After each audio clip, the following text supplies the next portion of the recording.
warahmatullahi wabarakatuh. Yang saya hormati Bapak Ibu sekalian, SDN 034. Pada kesempatan ini saya akan menyampaikan yaitu tentang menyusun rencana pembelajaran. Jadi nanti dalam menyusun rencana pembelajaran, nanti untuk Bapak Ibu kita bagi 3 kelompok. Kelompok nanti bisa menyusun RPP-nya.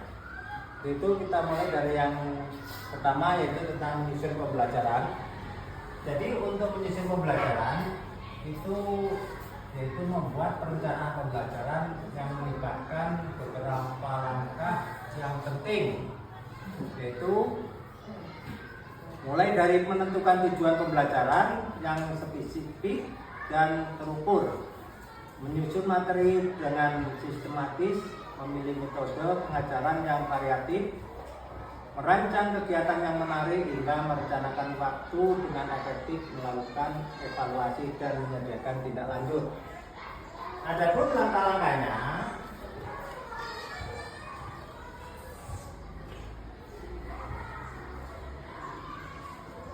membuat rencana pembelajaran yaitu tentukan tujuan pembelajaran yang jelas. Artinya setiap kita melaksanakan pembelajaran itu harus menentukan tujuan yang jelas. Tujuan yang jelas yaitu seperti pembelajaran yang spesifik, tadi terukur, kemudian relevan dan sebagainya. Jadi harus yang jelas. Kemudian dalam menyusun materi. Menyusun materi itu harus dengan yang sistematis. Kemudian harus secara logis dan struktur. Itu dalam menyusun materi. Nah, selanjutnya untuk pemilihan metode pengajaran yang variatif itu menggunakan metode pengajaran yang menarik sesuai dengan gaya belajar siswa, seperti diskusi kelompok, demonstrasi, simulasi, permainan edukatif, dan lain-lain. Jadi artinya Bapak Ibu dalam mengajar ini kalau bisa jangan hanya satu metode. Karena apa?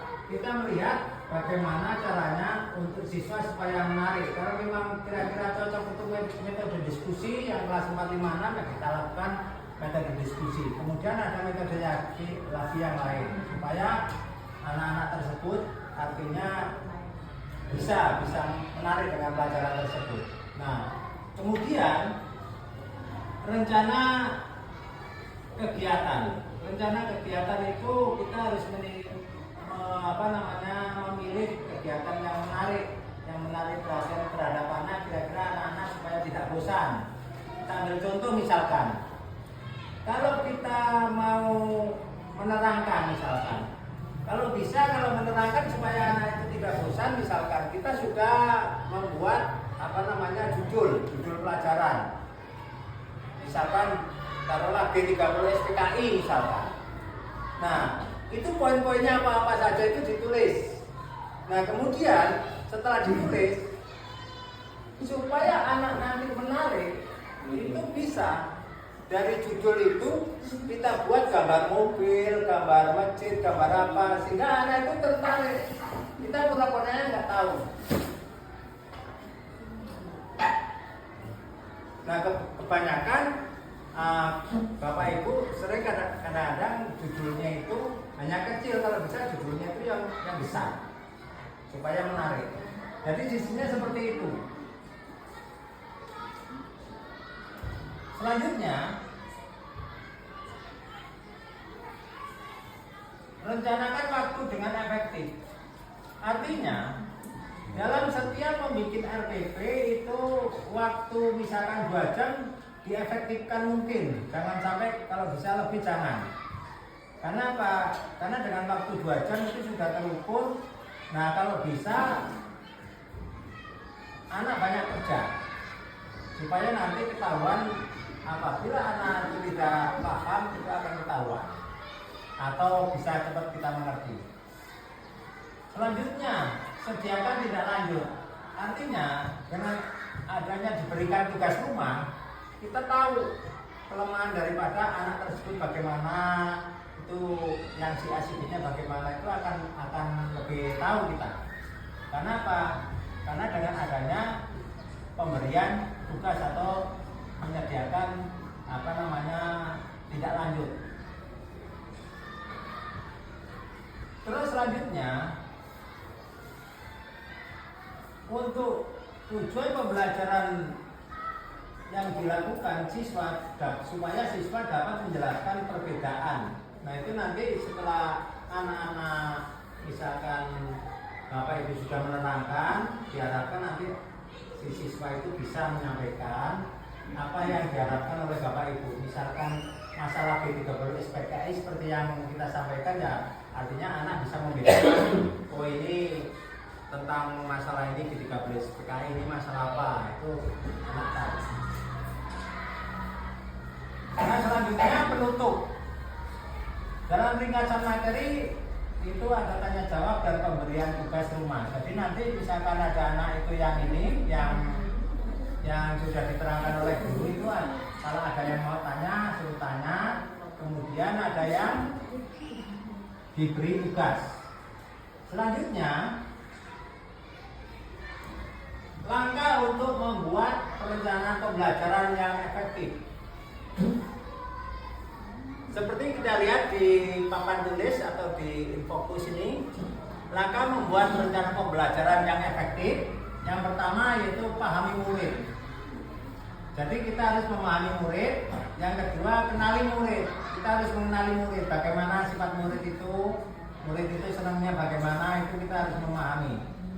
Kemudian yang ketiga, tulis kemampuan yang diharapkan. Kemampuan apa yang diharapkan itu harus kita tulis. Kemudian yang keempat, tentukan waktu belajar. Yang kelima, gunakan banyak bentuk interaksi. Jadi harus diperbanyak bentuk interaksi supaya berhasil. Yang keenam, maksimalkan gaya mengajar yang berbeda. Yang ketujuh, buat rencana berlebih dan cadangan. Artinya ini kalau masih ada waktu bisa digunakan. Yang delapan, sisakan waktu untuk pertanyaan. Dan 9, pastikan mudah dimengerti oleh guru pengganti. Jadi apabila RPP itu sudah terbentuk, apabila tiba-tiba Bapak Ibu ada urusan keluar, tema, kelas, semester, alokasi waktu, seperti biasanya. Jadi Bapak Ibu nampaknya kalau yang ini sudah memahami, karena alokasinya waktu pun kalau di dalam RPP sudah ditulis, kita tinggal ngisi. Nah yang harus Bapak Ibu ketahui adalah waktu itu harus sangat ditentukan, jangan sampai berlebih dan jangan sampai kurang. Nah kalau berlebih nanti apabila guru bidang studi yang lain akan masuk, ini bisa mengurangi jam. Maka dari itu kalau bisa waktunya ditepatkan supaya pergantian jam bisa memungkinkan aman. Jadi saya rasa itu yang perlu saya sampaikan untuk langkah-langkah menyusun RPP. Sebelum Bapak Ibu saya beri tugas untuk menyusun RPP masing-masing kelompok, kami harapkan untuk masing-masing kelompok ada yang mau bertanya, kami persilakan. Untuk sini kelompoknya siapa aja ini? Tahu Pak. Bu Ali. Sini Kapan sini? teman sama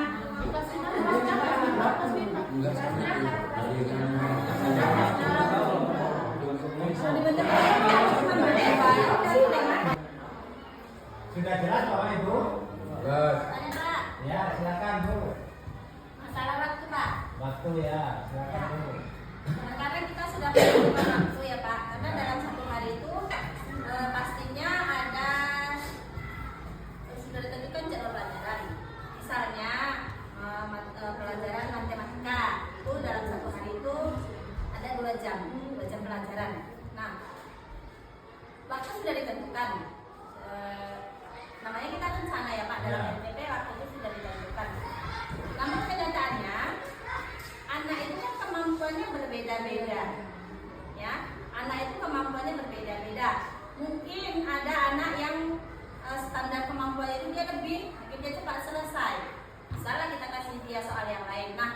Bagaimana cara mengatasi anak yang kemampuannya ini di bawah, sementara waktunya sudah mepet, sudah habis. Nah, itu saja Pak. Oke, terima kasih kepada Bu Suryati. Jadi sebelum saya jawab, ada kelompok lain yang mau menjawab, kami persilakan. Nah, silakan kelompok Jadi kelompok 2 ya. Kelompok 2 ya. Iya Pak, itu kelompok 1 kan. Kelompok Jadi- 3 Bapak, kelompok 3. Oh, kelompok 3. Jadi menurut kami Pak, menurut hemat kami, tadi kan ada apa namanya itu seperti yang Bapak sampaikan, rencana tambahan. Nah, mungkin di rencana tambahan itu Pak dituliskan apa yang dilakukan oleh guru ketika menghadapi anak yang memiliki kemampuan yang kurang. Jadi rencana tambahan itu bukan berarti harus selesai yang satu atau yang satu, tapi bisa dikolaborasikan, bisa langsung diterapkan. Jadi rencana tambahan tadi Pak, bagaimana alokasi waktu khusus untuk siswa yang memiliki keterbatasan. Nah, sehingga mungkin di situ bisa kita manfaatkan tanpa mengganggu proses pembelajaran. Itu ada dari kami Pak. Oke, terima kasih. Mungkin ada lagi dari kelompok lain? Silakan. Sedikit Pak. Ya, silakan. Ya, kalau kita tadi kan sudah melihat sama-sama bahwasannya yang disampaikan oleh Bapak tadi banyak sih cara-cara yang kita gunakan untuk dalam proses pembelajaran. Lalu Bu Suryati tadi kan mempertanyakan bagaimana apabila di dalam satu kelas tadi kemampuan anak mungkin intelektualnya berbeda-beda, kan berjenis banyak jenisnya. Nah, kalau dari pendapat saya untuk anak yang memiliki kemampuan lamban atau dianya kalah dengan temannya secara berpikir kritis, kita bisa mencarikan win-win solusinya nanti dari teman yang duluan. Jadi pembelajaran antar murid. Jadi kita memberdayakan nanti siswa mana yang duluan atau yang cepat menangkap. Jadi nanti belajarnya antar murid. Jadi ya bisa bilang itu bisa. Jadi mungkin kan Pak, biasanya di dalam kelas itu ada anak yang memang sebenarnya bukan pengetahuannya lambat, tapi dianya tingkat emosi diri dia dengan emosi temannya itu berbeda gitu. Jadi mungkin saran saya alangkah baiknya kita memberdayakan teman yang lebih unggul tadi. Terima kasih Pak. Oke, terima kasih kepada kelompok 2 dan kelompok 3. Dari jawaban kelompok 2 maupun kelompok 3 sebenarnya juga sudah bagus. Namun perlu saya tambahkan bahwasanya untuk mengatasi apabila anak-anak yang demikian, kebetulan sudah pernah saya lakukan. Jadi sistemnya apabila kita lakukan misalkan dalam waktu dialokasi waktu 2 jam, itu ada kita misalkan pas 1 jam pertama, misalkan kita sudah bisa menyampaikan dan anak sudah bisa menerapkan, nah kita lakukan evaluasi. Nah, untuk misalkan anak yang kurang mampu, ini bisa dilakukan seperti apa yang disampaikan Pak Rahmat atau bisa yang disampaikan sama Pak Slamet. Nah, ada juga bisa dilakukan begini. Jadi anak-anak yang itu setelah anak-anak yang lain sudah mengerjakan jelas bisa. Nah, ini anak-anak yang istilahnya kurang, ini bisa kita dekati dibuat satu kelompok. Nah, kita saling melihat cek pekerjaan yang lain sambil memantau anak itu. Nah, kemudian setelah kita lakukan tetap belum juga, yang kita lakukan seperti apa yang disampaikan Pak Rahmat atau yang disampaikan oleh Pak Slamet. Artinya kita buat kelompok untuk belajar di rumah anak yang kurang ini dengan anak yang pintar supaya bisa memadu. Jadi saya rasa itu kira-kira bagaimana Bu? Mungkin memang itu bisa dilakukan Pak, tapi kenyataannya sekarang itu kan anak itu kebanyakan pegang HP ya Pak. Ya, Kalau betul. itu kalau kita lepas dia di rumah, karena satu hal itu Pak, karena tidak semua orang tua itu mendukung anaknya dalam belajar. Oke Bu. Jadi satu-satunya langkah kalau misalkan seperti itu Bu, itu tentunya harus dipanggil orang tuanya supaya bisa sama-sama bekerja sama antara pihak sekolah dengan pihak orang tua. Jadi saya rasa itu. Gimana Bu? Ya Pak, terima kasih. Oke. Ada lagi yang lain?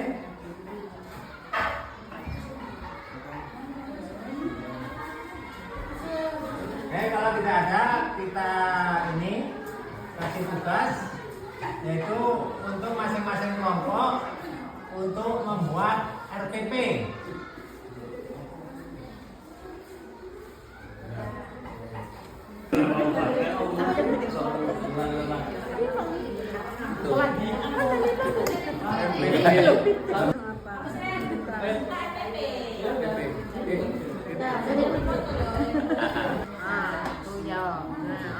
Belajar.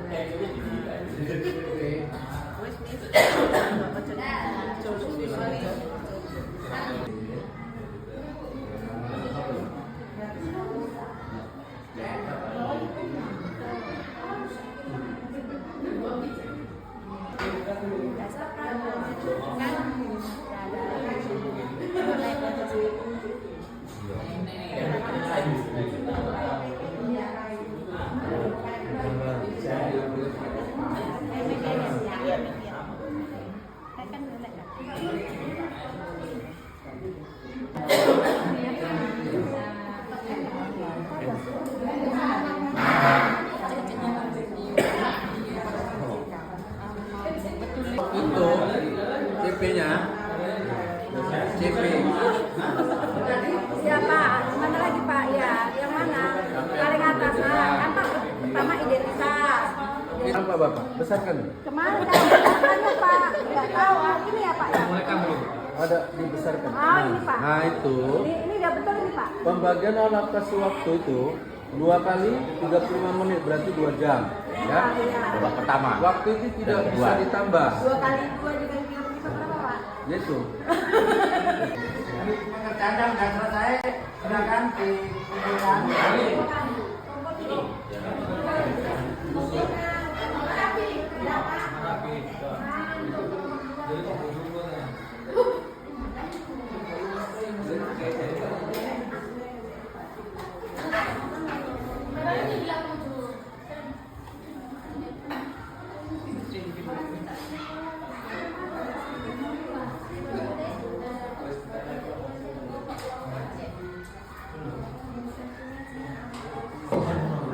Untuk Bapak itu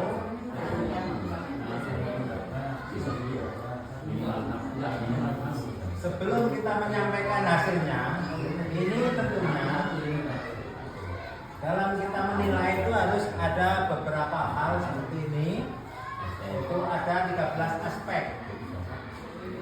Jadi untuk kalender pendidikan di kelas, kemudian alokasi waktu sampai ke buku teks siswa.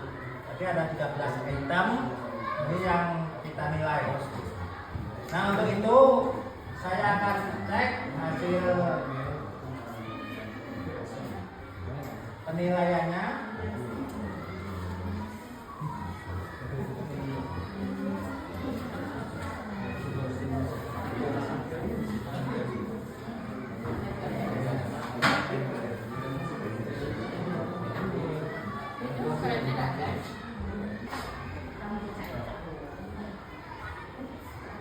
Kaitannya hasil observasi kemarin, yaitu terutama dari Bu Rasni.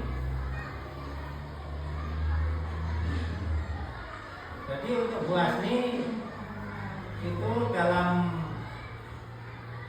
mengajukan pertanyaan yang mampu meningkatkan semangat belajar siswa dalam berdiskusi itu sudah bagus. Namun perlu ditingkatkan lagi supaya anak bisa lebih bagus lagi. Terus selanjutnya Bu Aryani, sebaiknya Ibu Aryani mempertahankan praktek kinerjanya dalam kegiatan pembelajaran. Jadi harus ditingkatkan lagi Bu ya. Dan yang lain nampaknya sudah bagus seperti Ibu Aryani juga. Jadi tidak perlu tak bacakan satu-satu. Ini nampaknya sudah bagus. Jadi pesan saya setiap dalam kita menyusun RPP itu kita harus melihat juga kemampuan anak, sehingga nanti dalam memberi tugas apabila anak yang sudah selesai anak yang pintar sudah selesai dan anak yang belum itu bisa kita memantaunya. Jadi saya rasa itu saja yang perlu saya sampaikan, kurang lebihnya saya mohon maaf. Saya akhiri, wassalamualaikum warahmatullahi wabarakatuh. Waalaikumsalam.